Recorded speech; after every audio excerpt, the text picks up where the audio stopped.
Hi everyone. So, if you weren't here for the lesson, which talked about basic vectors, you need to watch that basic one that I've sent you, the M1 video. Okay, that really does introduce vectors well. Starting from this video is going to seem really overwhelming. If you miss that video, if you miss that lesson, then that means you owe work. You're due to catch up work.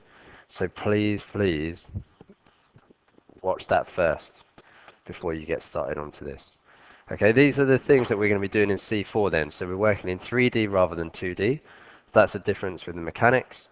Um, the skills that we're going to be doing is dot product, so that's going to help us find angles between vectors and angles between vector lines.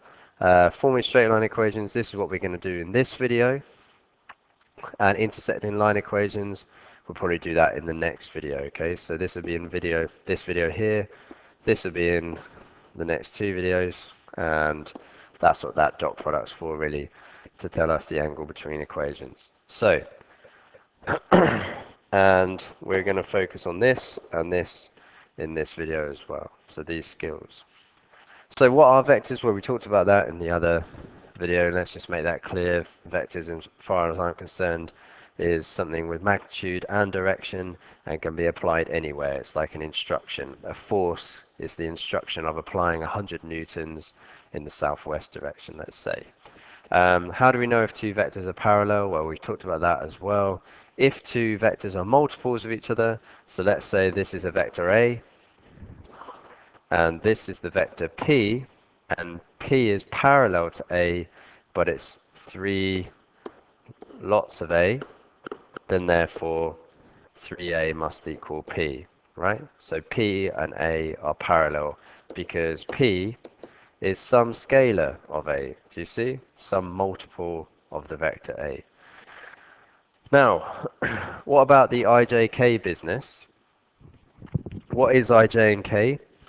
We're now working in 3 dimensions. So here's the origin. Here's our x-axis, y-axis, and z-axis. So again, if you were here for the lesson, this will seem familiar, and therefore you'll be much better off if you are able to follow this now. So x, y, z, yeah, that's the name of the axes themselves, but the vector representing one unit along the x-axis is called I. The vector representing one unit along the y-axis is called j, and the vector representing one unit along the z-axis is called k. These are unit vectors, which, as we discussed, unit vector means the magnitude of a vector, the length of the vector is 1. So a unit vector is when the magnitude, its length, is 1. And it could be denoted, so if x was a vector and x was a unit vector, it could be denoted as having a hat. Okay, so if it has a hat, therefore it is a unit vector, and that means it has magnitude 1.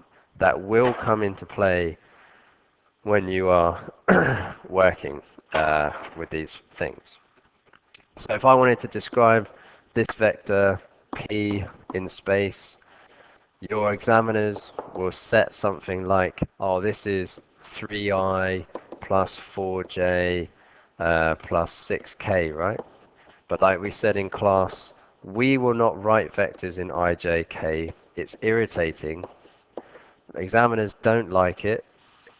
We shouldn't be using it, okay? So I represents the x lengths, the length along the x. So this point P is 3 along the x, it's 4 along the y, and 6 up along the k. So let's say it's here actually, okay?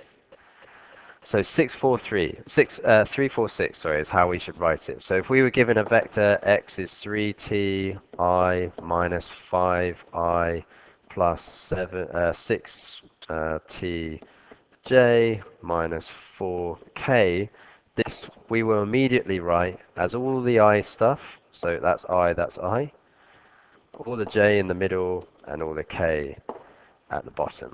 Okay, that's how we will work. So all of your work needs to look like that. mark schemes in exams only use IJK because it's easy for them to write, but they actually really don't like it. They want you to use column vectors, and so do I. It's much easier to work with. Okay, that's that. How do we find the magnitude of a 3D vector? So, we did this in class as well, but we will do it again. So let's take just an abstract vector, let's call it A, which has AI, AJ, AK elements, right? So what does that mean by that? There's X, Y, Z. Let's say this is the vector A. So the point A, notice, is capital, and as it's a position vector, as discussed, a position vector in the other video means relative to the origin. So as soon as you hear position vector, you're thinking, oh, that's compared to the origin. That's a position of that point, that coordinate. Coordinates are in capital letters, vectors are in lowercase, right? So how do I find the magnitude of that when it's got AI length here, right? It's got AJ length here on the y-axis and AK length on the z-axis, right? That represents that point. How do I find the magnitude, the length of that vector, that hypotenuse there? Pause the video if you want to try and figure it out. But we did do this in class as well. So if you imagine we were able to shine a light onto this vector, it would cast a shadow, wouldn't it? And the shadow that it casts will be this bit here. Can you see that it's built a right angle triangle? Alright? So how do we find the magnitude of it? How do we find the length of this hypotenuse here? Well, it needs to be this height squared, which we know is AK. That's its height, AK, so AK squared. And this length here squared. So let's call that, I don't know, R squared, right? So the magnitude of A is the square root of R squared plus AK squared. But what is R squared? How do we find that? Well, like you told me in class, can you see there is a flat right angle triangle here with length AI and length AJ. Therefore, R must be the same, so R squared must be the same from Pythagoras as AI squared plus AJ squared. So therefore, this is AI squared plus AJ squared plus AK squared. Do you see? And that applies for any vector. Every single vector is going to be the top element squared plus the middle element squared plus the bottom element squared. So if I had Q was 3t minus 4p and 100, then the magnitude of Q is going to be top element, all in brackets, remember, squared, plus middle one, all in brackets, squared. Most people, when they make a mistake, they forget that it's all squared, so that would be 90 squared, wouldn't it? Plus 100 squared. So that would be 90 squared plus 16p squared plus 100 squared. And there we go. That's our magnitude, right? How do we find the distance between 2 points in 3D space? It's exactly the same, but this is again part of the reason why we do our basic skills for vectors. So it might help if I drew a clean diagram here. So 3D space again, X, Y, Z. Here's a point A in space, and here's a point B in space. So the vector A, remember, is the position vector. The vector B is position vector B. I want to find the distance of this vector here. Can you see? This vector A to B. A to B. What is A to B? How do I get from A to B? I get from A to B by going to the origin first. So that's in the opposite direction of A, isn't it? So that's minus A plus B. So always last thing minus first thing. last thing minus first thing. So if I had S to Q, this will be Q minus S. If this was R to Z, Z minus R. Do you see? Always the same. So how do we find, again, if this had elements, so A has elements AI, AJ, AK. If B has elements BI, BJ, BK. Therefore, if I want to know the magnitude of A to B, that's the magnitude of the vector B minus A, isn't it? Which is the same as the magnitude of B minus A. So top minus top, BI minus AI, BJ minus AJ, BK minus AK. Yeah? And therefore, that's the square root of the top thing squared plus middle thing squared plus last thing squared. Done. That's how you find the distance between 2 points, right? Let's just do a couple of examples then of that. Let's see if we're getting into the swing of things. So number one, given that A equals this, so immediately I'm putting that in 5t, 2t, t form. And B, there's no B.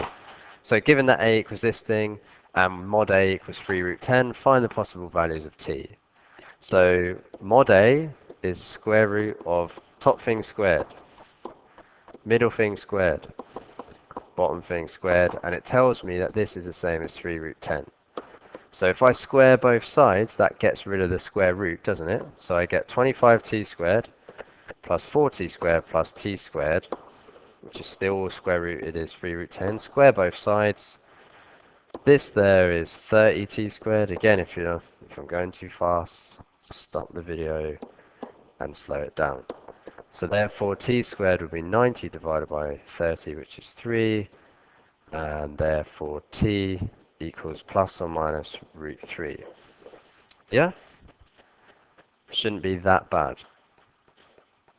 Number 2. Given that A equals that, so straight into vector form, t plus 1, 3, and B equals t plus 1, 5, and 2, relative to the origin, so they're telling me their position vectors. Find the minimum value of A to B. So we just said that A to B magnitude is the same as B minus A, isn't it? So this is the magnitude of top element t plus 1 subtract top element of B, because this is B subtract A, right? So of A, sorry. So subtract 2t, subtract 1. 5, subtract t, subtract 1. 2, subtract 3. Do you see? So this is the magnitude of t minus 2t, it's minus t. 1 minus 1 is gone. 4 minus t and minus 1. So the magnitude of that is going to be the square root of minus t squared plus 4 minus t all squared plus minus 1 squared. So that is t squared plus 16 minus 8t, just expanding that out, plus 1.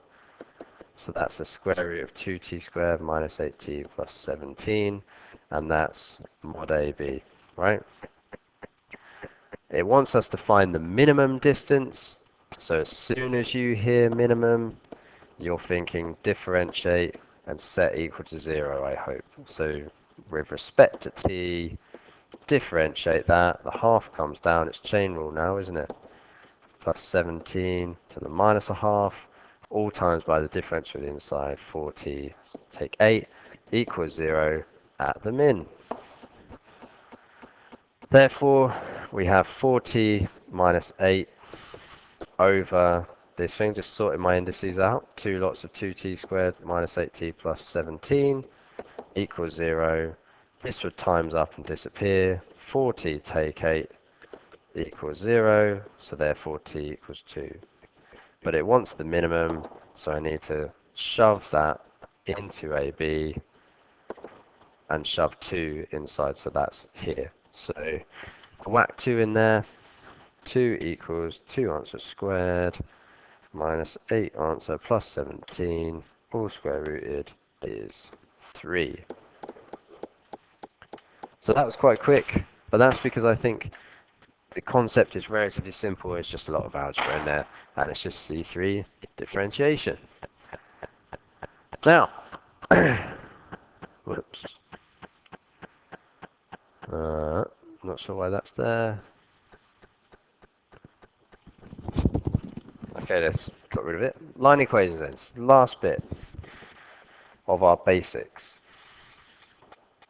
Again, I've gone quite fast, so if you feel like you need more, then you need to talk to me, all right? Or you study the video again. You come with specific questions to class, and it's a dialogue, isn't it? It's not just me dictating to you how it is. Line equations. What I want us to do then is to come up with an equation of a line which goes through 2 points in space, A and B.